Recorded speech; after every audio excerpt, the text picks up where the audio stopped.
Il mio nome è Andrea, mi ha portato in studio perché erano diversi anni che avevo malessere sia alla cervicale che alla parte bassa della schiena e dopo tantissime cure fisioterapiche in vari centri fisioterapici vedevo che il problema permaneva. Essendomi trasferito a Castelfranco ho incominciato a ricercare nel web un ognatologo perché le uniche parti che non avevo valutato di me erano la testa e la bocca e avendo da un po' di anni un problema ai denti nella parte destra del viso, e allora ho pensato vado da un ognatologo e vedo un attimo che cos'ho per capire se effettivamente il problema che avevo ai denti era la reale causa dei miei problemi. Allora ho fatto una visita col dottor De Faveri e allora i trattamenti a cui mi sono stato sottoposto sono stati sicuramente i trattamenti ortodontici, però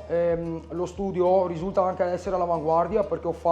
mi hanno fatto fare una visita posturale e inoltre mi hanno fatto anche una visita podologica. Stando ad ascoltare i professionisti attentamente, perché come dico spesso noi qua dentro abbiamo una Ferrari, ho ottenuto moltissimi benefici quali la diminuzione quasi totale del malessere alla cervicale e al trapezio, che era il mio tallone d'Achille, una diminuzione quasi totale del mal di schiena verso la parte lombare e la masticazione a livello del viso e tutto è nettamente migliorata. Consiglierei di venire presso questo studio odontoiatrico perché in assoluto la professionalità degli odontoiatri non è in discussione. Tanti di noi potrebbero anche avere problemi col dentista, la paura, il timore di affrontare anche delle visite, però qua hanno la consuetudine, la minuziosità di tenerti a proprio agio, di farti stare bene. Lo staff è bellissimo, le ragazze sono amabili e ti fanno sempre stare bene. Io ho trovato lo studio guardando sul web e aveva delle recensioni fantastiche. Sono rimasto attratto da queste recensioni e ho detto perché no, ci proviamo.